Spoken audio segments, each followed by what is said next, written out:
গঙ্গায় তলিয়ে যাওয়ার ৩৬ ঘন্টা পর পদ্মা নদী থেকে নাবালকের মৃতদেহ উদ্ধার। চাঞ্চল্য রঘুনাথগঞ্জের মিঠিপুর রায়চক বোলতলা ঘাটে ইমরান শেখের দেহ ভাসতে দেখে এলাকার বাসিন্দারা।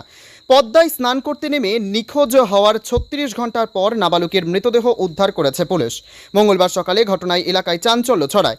পুলিশ মৃতদেহ উদ্ধার করে ময়নাতদন্তের জন্য জঙ্গিপুর মহকুমা হাসপাতালের মর্গে পাঠায়। মৃতের নাম ইমরান শেখ, তার বাড়ি রঘুনাথগঞ্জ থানার মিঠিপুর গ্রাম পঞ্চায়েতের মুকুন্দপুরে। ওই নাবালক গত রবিবার বিকেলে বোলতলা বিএসএফ ঘাটে পদ্মা নদীতে স্নান করতে নামলে আচমকায় তলিয়ে যায়। এদিন সকালে ডুবে যাওয়া স্থল থেকে কয়েক কিমি দূরে নবাব জায়গির এলাকায় তার দেহ উদ্ধার হয়। পুলিশ জানিয়েছে, উদ্ধার করে ময়নাতদন্তে পাঠিয়েছে জঙ্গিপুর মহকুমা হাসপাতালে। ব্যুরো রিপোর্ট, এসটিভি নিউজ, সময়ের সাথে সত্যের সন্ধানে।